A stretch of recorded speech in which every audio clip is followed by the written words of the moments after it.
Now I will discuss about adjective and its various types. तो जैसा कि हम जानते हैं कि आज जो होता है हम लोग एडजेक्टिव का स्टडी करने वाले हैं। तो सबसे पहले जो होता है इसका एक प्रीव्यू देखते हैं कि एडजेक्टिव में हम लोग क्या क्या चीज़ पढ़ने वाले हैं। तो पहला इसका डिफिनेशन के बारे में जानेंगे कि एडजेक्टिव होता क्या है, विशेषण क्या होता है। तो इसका पहला हम लोग डिफिनेशन जानेंगे। इसके बाद जो है हम लोग ये जानेंगे कि जो एडजेक्टिव का जो डिफरेंट टाइप्स है, उसका जो अलग अलग प्रकार है वो क्या होता है, इसके बारे में जानेंगे। फिर जो होता है हम लोग एडजेक्टिव को कैसे पहचाना जा सकता है, एडजेक्टिव को कैसे पहचान सकते हैं, क्या सफिक्स लगा हुआ होगा तो एडजेक्टिव को हम पहचान सकते हैं, इसके बारे में स्टडी करेंगे। तो देर ना करते हुए चलिए आइए शुरू करते हैं। एडजेक्टिव जो है वो एक ऐसा वर्ड है जो नॉन को मॉडिफाई करता है और ये बताता है हमेशा कि नॉन जो होता है उसकी क्या खासियत है, उसका क्वालिटी बताने का काम करता है। और इसका जो स्थान है वो नॉन के पहले आता है और नॉन के बारे में डिस्क्राइब करने का काम करता है। तो एडजेक्टिव जो होता है बहुत ही इम्पोर्टेंट है और ये इसलिए भी इम्पोर्टेंट है कि नॉन के बाद जो होता है वो एडजेक्टिव का होना ज़रूरी है। सबसे ज़्यादा कोई भी सेंटेंस में नॉन आता है, नॉन के बाद जो होता है वर्ब आता है और वर्ब के बाद जो होता है वो एडजेक्टिव आता है। एडजेक्टिव का इम्पोर्टेंट सबसे ज़्यादा है, हर तरह के एग्जाम में पूछा जाता है कि ये कौन सा वर्ड है। तो एडजेक्टिव और प्रोनाउन बहुत सारे जो एग्जाम्पल है दोनों सेम ही है और दोनों का एग्जाम्पल सेम एक जैसा है। जैसे डिस्ट्रीब्यूटिव एडजेक्टिव, डिस्ट्रीब्यूटिव प्रोनाउन दोनों सेम चीज़ है, एग्जाम्पल सेम है, सिर्फ उसका यूज के आधार पे हम लोग उसको अलग करते हैं। डेमोन्स्ट्रेटिव एडजेक्टिव, डेमोन्स्ट्रेटिव प्रोनाउन ये दोनों भी सेम ही है।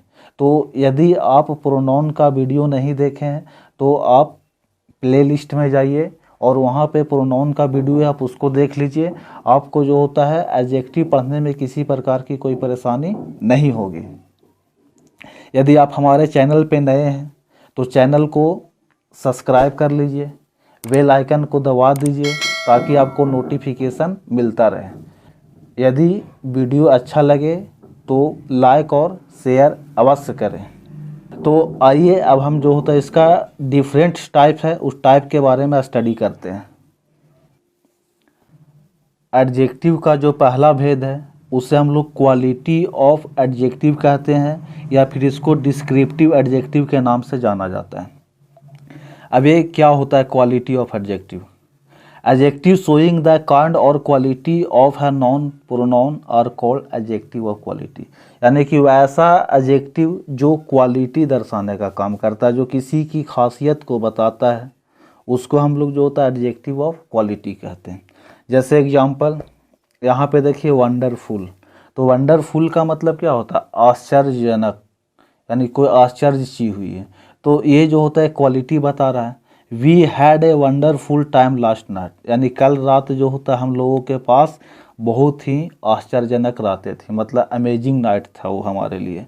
You look very smart in that suit, यानी कि आप इस सूट में बहुत ही स्मार्ट दिख रहे। तो स्मार्ट क्या है? ये विशेषता बता रहा है, खासियत बता रहा है, क्वालिफाई कर रहा है कि सूट में आप कैसे दिखते हैं। तो सूट में आप जो होता है बहुत ही स्मार्ट दिखते हैं।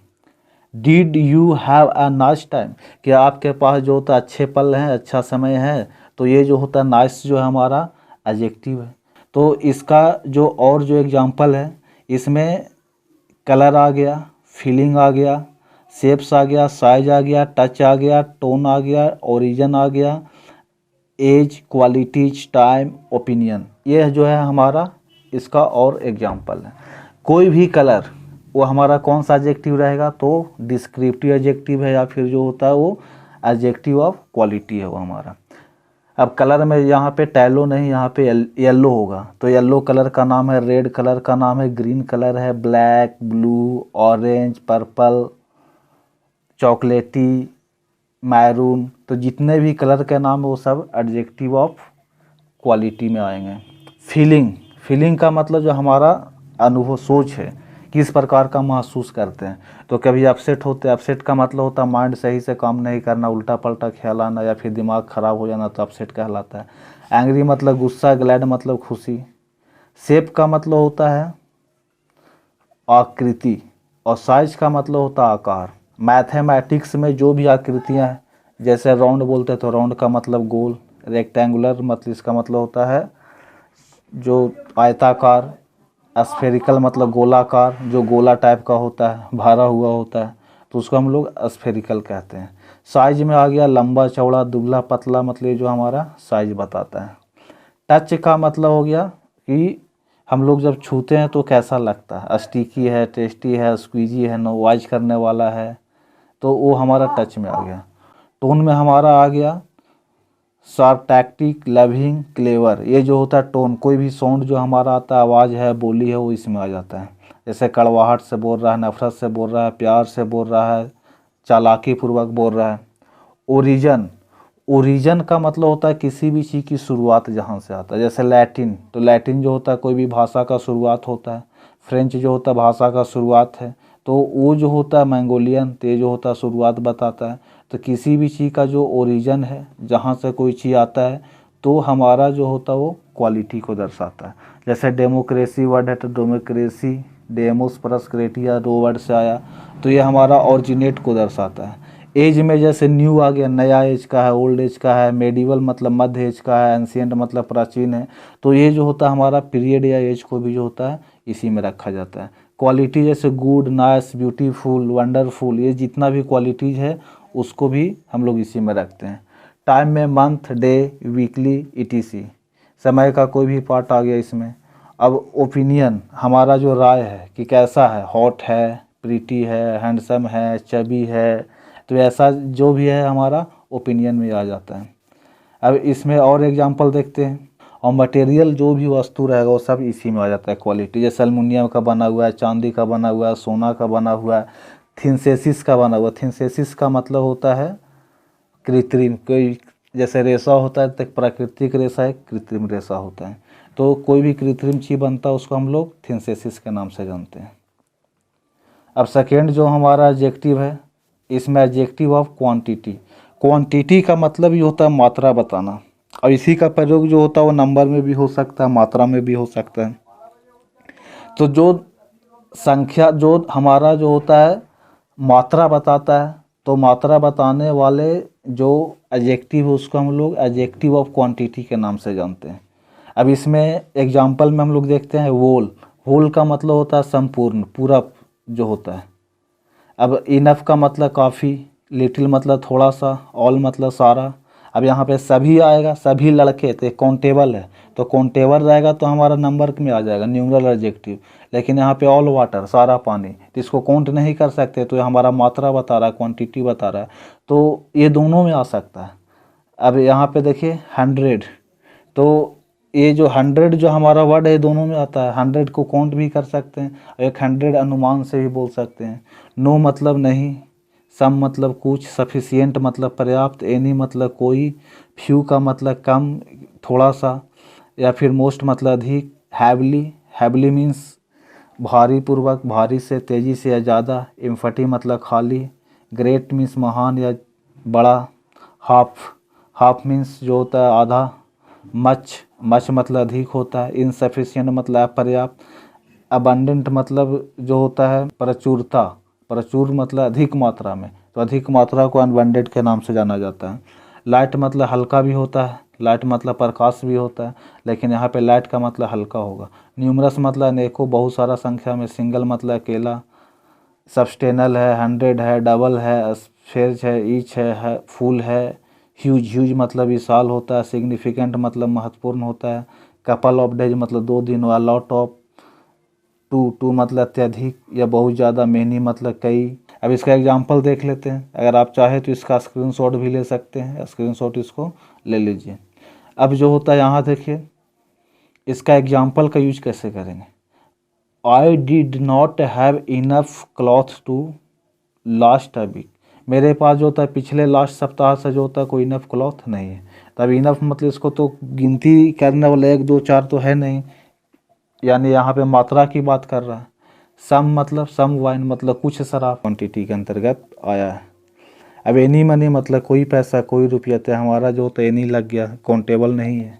तो यही एक अंतर समझिए, काउंटेबल रहेगा तो हमारा नंबर में आएगा, और अनकाउंटेबल रहेगा तो हमारा क्वांटिटी शो करता है। काउंट नहीं जो होगा वो क्वांटिटी को दर्शाता है, जो काउंट होगा वो नंबर को दर्शाता है। तो जो संख्या बताता है तो संख्या बताने वाला को numeral adjective adjective of number के नाम से जानते हैं।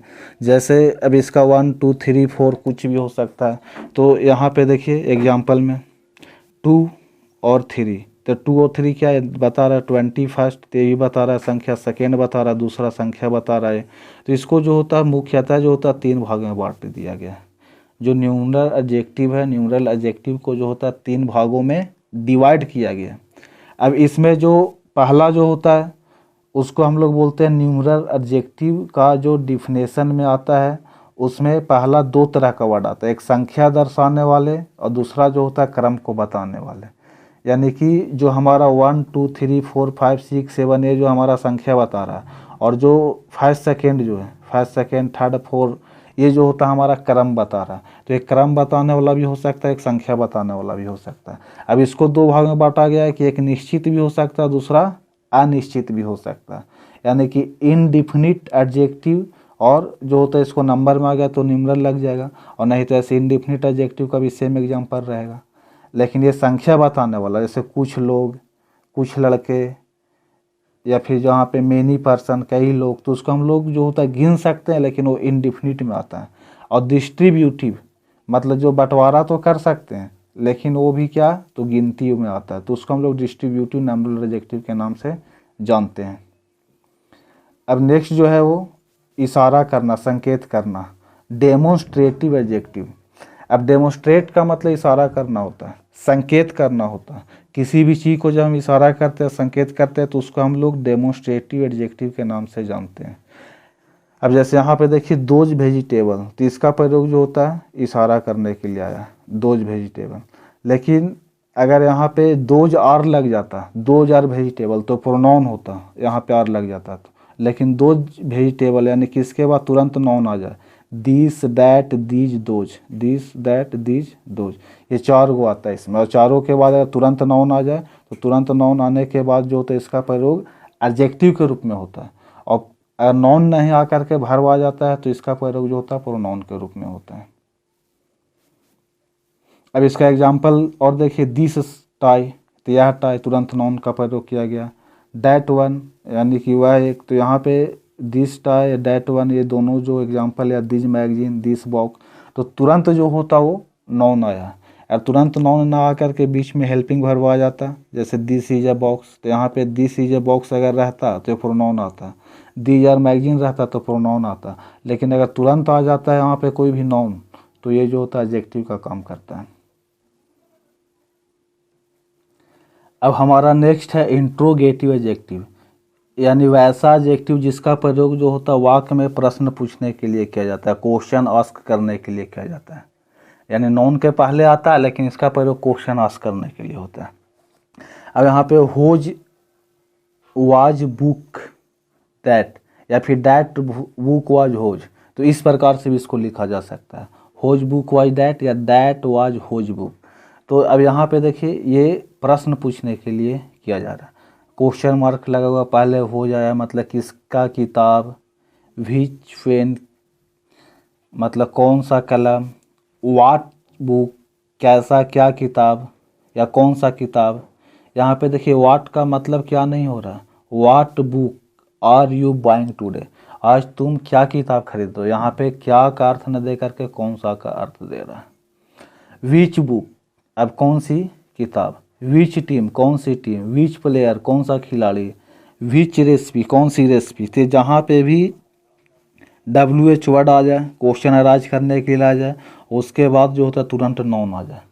जैसे यहाँ पे वाट के बाद हेल्पिंग वर्ब नहीं आया, WH वर्ड के बाद हेल्पिंग वर्ब ना आ करके डायरेक्ट नाउन आता है। तो डायरेक्ट नाउन आ रहा तो इसका प्रयोग क्वेश्चन पूछने के लिए किया जाता है। जैसे वेयर डू यू लिव, अब इसको बोल सकते हैं where you live, where do you live ना बोल करके वेयर यू लिव का प्रयोग कर सकते हैं। अब वेयर के बाद जो होता है वो तुरंत यू का प्रयोग हुआ, तो जब वेयर के बाद तुरंत यू आएगा तो ये जो होता है नाउन या प्रोनाउन के पहले आ रहा था, नाउन और प्रोनाउन के पहले आएगा तो इसका प्रयोग हमेशा एडजेक्टिव के रूप में किया जाएगा। लेकिन वेयर आर यू गोइंग, तो वेयर के बाद अगर आर आ जाता है तो वेयर के बाद आर आने के बाद जो होता है प्रोनाउन के रूप में काम करता है। नेक्स्ट हमारा है पोसेसिव एडजेक्टिव। अब एक पोसेसिव प्रोनाउन भी होता है, एक पोसेसिव एडजेक्टिव भी। इसका प्रयोग जो होता है अधिकार बताने के लिए होता है। अधिकार बताने के लिए, पोसेशन बताने के लिए हम लोग पोसेसिव एडजेक्टिव का प्रयोग करते हैं। अब जैसे यहाँ पे माई, माई मतलब मेरा, हर मीन्स उसकी, हिज मीन्स उसका, इट्स मीन्स जो होता है उसकी, कोई भी व्यक्ति जंतु के लिए हो सकता है। आवर मतलब हमारा, देयर मीन्स उनका, योर मीन्स आपका। अब इसके लास्ट में अगर एस लगा, जैसे माई के जगह पे माइन आ जाएगा, और यहाँ पे हर के जगह पे हर्स आ जाएगा, योर के जगह पे योर्स आ जाएगा, देयर के जगह पे देयर्स आ जाएगा, आवर के जगह पे आवर्स आ जाएगा। तो अगर इसमें एस लगा देते हैं तो वो प्रोनाउन बन जाता है, उसमें तुरंत नहीं आएगा। जैसे एग्जांपल देखते हैं यहाँ पे, my bag is very old, तब यहाँ पे माई के बाद जो होता तुरंत आया। अब यहाँ पे देखें हर वाइफ फ्रेंड, तो यहाँ पे हर के बाद तुरंत आया है। आवर डॉग, आवर के बाद तुरंत आया है। फिर देयर होमवर्क, देयर के बाद तुरंत यहाँ पे आया है। अब यहाँ पे इट्स टेल, तो इट्स के बाद तुरंत टेल आया, और योर के बाद तुरंत मिस्टेक आया। अब जैसे एग्जांपल से समझते हैं, दिस इज माई पेन, अगर ऐसा लिखते हैं यह कलम मेरा है, तो यहाँ पे माई के बाद पेन आया, तो माई के बाद पेन आने के बाद जो होता है ये हमारा जो माई है वो क्या कहला जाएगा, तो माई हमारा एडजेक्टिव कहलाएगा।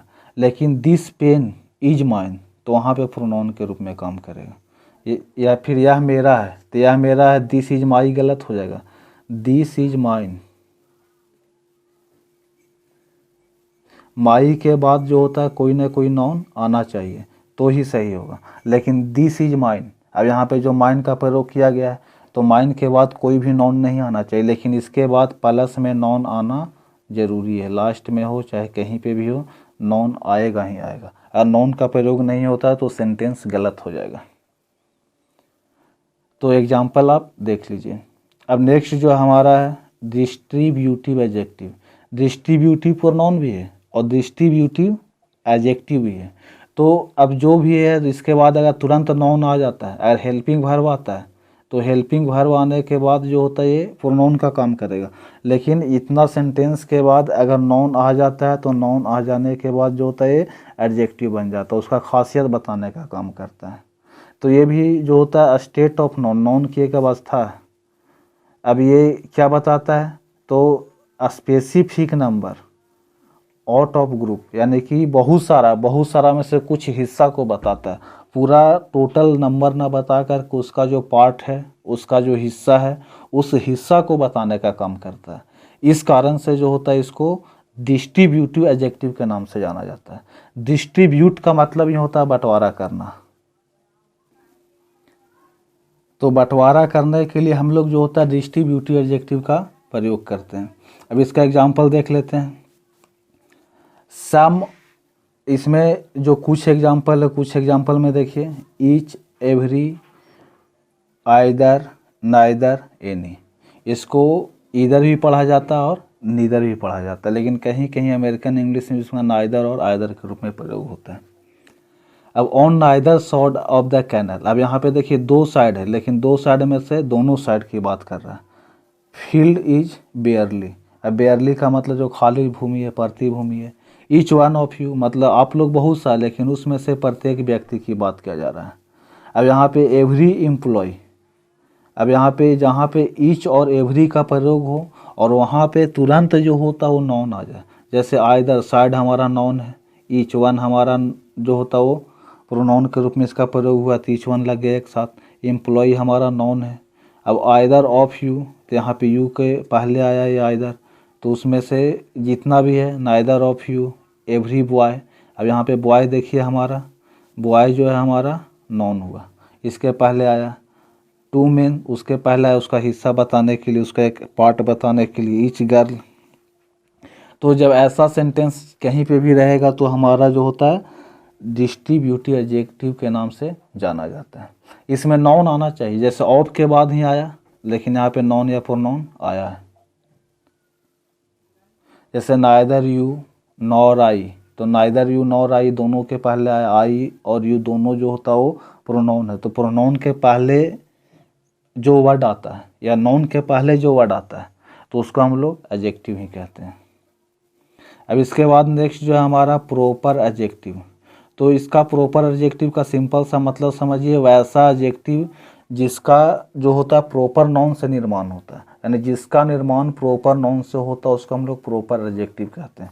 अब एग्जांपल यहाँ पे देख लेंगे, जितना भी कंट्री का नाम है, ऐसे ऑस्ट्रेलिया कंट्री है, प्रॉपर नाउन है, ऑस्ट्रेलिया से ऑस्ट्रेलियन बन गया, इंडिया से इंडियन बन गया, एशिया से एशियन बन गया, इटालियन इटली से इटालियन बन गया। अब कोई भी नाम है जैसे शेक्सपियर, तो शेक्सपियर जो होता है कोई व्यक्ति का नाम था, ये जो होता है प्रॉपर नाउन के अंतर्गत आता था। तो शेक्सपियर सोनेट, अब उस शेक्सपियर के नाम पे उसको जो होता बता देगा कि शेक्सपियर का जो सोनेट था, तो शेक्सपियरिन मतलब उस उनके दौरान एक युग का यहाँ पे दर्शाता है कि कौन सा युग की बात हो रहा है, तो शेक्सपियरिन युग की बात हो रहा है। अब यहाँ पे पेट्राचन, ये जो होता है ये भी एक युग है। ये जब इंग्लिश लिटरेचर पढ़ते हैं तो इसका भी एक युग आता है जिसमें बोलचाल वाली इंग्लिश का प्रयोग किया जाता है। तो उस समय का सोनेट एक कविता होता है 14 लाइन का, 14 लाइन का जो पोएम होता है उसको हम लोग जो होता है सोनेट के नाम से जानते हैं। अब यहाँ पे मार्क्स, तो कार्ल मार्क्स का नाम है, मार्क्स से क्या बन गया, तो हमारा मार्क्सिस्ट बन गया। अब मार्क्सिस्ट कोई एक व्यक्ति नहीं, एक विचारधारा का काम करता है। अब जैसे गांधीवादी विचारधारा, तो एक व्यक्ति की बात नहीं हो रहा, गांधीवादी पूरा विचारधारा की बात हो रहा है। समाजवादी तो भी एक पूरा विचारधारा की बात हो रहा है। कम्युनलिज्म साम्यवादी तो एक विचारधारा की बात हो रही है। अब अमेरिका से बन गया अमेरिकन, तो कोई भी देश से, जैसे जापान से जापानी, पाकिस्तान से पाकिस्तानी, बांग्लादेश से बांग्लादेशी, नेपाल से नेपाली, इंडिया से इंडियन, श्रीलंका से श्रीलंकन। तो ये जितना भी प्रॉपर नाउन है, प्रॉपर नाउन के बदले में जो उसका विशेषता बताता है, प्रॉपर नाउन से जो विशेषण बनता है उसको हम लोग जो होता है प्रॉपर एडजेक्टिव के नाम से जानते हैं। अब इसके बाद नेक्स्ट हमारा इनडिफिनिट एडजेक्टिव। अब इनडिफिनिट एडजेक्टिव है, इनडिफिनिट प्रोनाउन भी है। अब दोनों में सेम अंतर है। अब each, any, few, many, much, most, several. अब यही चीज़ का प्रयोग जो होता है हम लोग इससे पहले जो था क्वांटिटी में पढ़े, क्वांटिटी एडजेक्टिव में, तो इसका सेम चीज़ है। वहाँ पे क्वांटिटी मतलब मात्रा बता रहा था, लेकिन यहाँ पे अनिश्चितता, यानी कि ये व्यक्ति का भी बोध करा सकता है और वस्तु का भी बोध करा सकता है। तो उसी से अलग होकर के जो होता है इनडिफिनिट एडजेक्टिव का निर्माण किया गया। अब इसमें देखिए सम ऑफ द प्लेयर। अब यहाँ देखिए प्लेयर के पहले आया है some of the player were tired after the match. Match के बाद जो था कुछ खिलाड़ी थके हुए थे। तो क्या थके हुए कौन थे, तो खिलाड़ी थके हुए थे। अब यहाँ पे एडजेक्टिव क्या है, टायर्ड, थका होना भी जो होता है हमारा वर्ब ना हो करके जो होता है एडजेक्टिव का काम कर रहा है। यहाँ पे वर्ब के रूप में नहीं आया, एडजेक्टिव के रूप में आ रहा है। खिलाड़ी कैसे हैं, तो थके हुए। तो यहाँ पे दोनों था, इसलिए जो होता है इसको बोल्ड लेटर से बताया गया कि यहाँ पे सम का प्रयोग किया जा रहा है। एफ यू, एफ यू का मतलब होता है कुछ या बहुत कम। अब यहाँ पे इसको बताया जाएगा कंपटीशन लेवल में जब पढ़ते हैं तो इसमें तीनों में अंतर आता है, a few the few only few. तो अब यहाँ पे फ्यू की बात हो, केवल few. There is few water मतलब इनसफिशिएंट, नेगेटिव में आता है यहाँ पे, और ए लग गया मतलब पॉजिटिव में आता है, और द लग गया मतलब सफिशिएंट। अब जैसे एग्जांपल बोलते हैं there is few water in the glass, यानी गिलास में कुछ पानी। अब गिलास में जो होता है थोड़ा सा पेंदी में पानी रहेगा, 2-4 चिरू, तो उतना पानी में क्या होगा, तो उसको फ्यू ही बोलेंगे। लेकिन अब आधा गिलास पानी है तो उसको क्या बोल सकते हैं, आधा गिलास पानी को जो होता है पॉजिटिव में लिया जाता है। अब जितना पानी जिससे प्यास बुझ सकता है, सफिशिएंट है, तो इसके लिए द फ्यू का प्रयोग किया जाता है। तो ए फ्यू का मतलब बहुत कम, ए फ्यू मतलब कुछ उससे ज़्यादा, और द फ्यू मतलब उससे भी ज़्यादा, तो इसलिए यहाँ पे फ्यू का प्रयोग हुआ। मैनी पीपल, देखिए मैनी मतलब कई लोग, अनिश्चित की बात कर रहा है, इससे कुछ नहीं साबित हो रहा, कुछ लोग, अनिश्चित पर्सन की बात हो रहा है जिसके बारे में हम नहीं जानते हैं। सम ऑफ प्लेयर मतलब कुछ खिलाड़ी, अब कौन खिलाड़ी था का इस तो निश्चित नहीं बता रहा है। मच मनी अधिक पैसा, I don't have much money, तो मच मनी मतलब अनिश्चितता की बात कर रहा है, कितना में पैसा नहीं, 1 लाख 2 लाख 1000 2000 मतलब निश्चित नहीं पता चल रहा है। Don't talk several people, I don't like to talk several people, मैं कुछ लोगों से बात करना नहीं पसंद करता हूँ, तो अनिश्चित बात आया। अब मोस्ट पीपल, तो भी अनिश्चित की बात हो रहा है। एनीवन मतलब कोई एक, मतलब हर की बात नहीं हो रहा, कोई भी एक हो सकता है। सेवरल रीजन मतलब कई कारणों से, तो ये जो होता है अनिश्चितता को दर्शाता है, कोई निश्चित को नहीं दर्शा रहा। तो ये अनिश्चितता दर्शाने के कारण जो होता है इसको हम लोग जो होता है इंडेफिनिट एडजेक्टिव के अंतर्गत रखते हैं। तो ये जो हमारा एडजेक्टिव का स्टडी किए। अब जो होता है नेक्स्ट पार्ट में हम लोग जानेंगे कि एडजेक्टिव को कैसे पहचान सकते हैं। बहुत ही ईजी एडजेक्टिव को पहचानना। तो इसके लिए जो होता है मैं नेक्स्ट वीडियो में इस पर बनाऊँगा। अगर आप भी किसी टॉपिक पे वीडियो चाहते हैं तो कमेंट करें। आपका जो भी क्वेरी होगा उस क्वेरी को जो होता है मैं पूरा करने का प्रयास करूँगा। Thank you.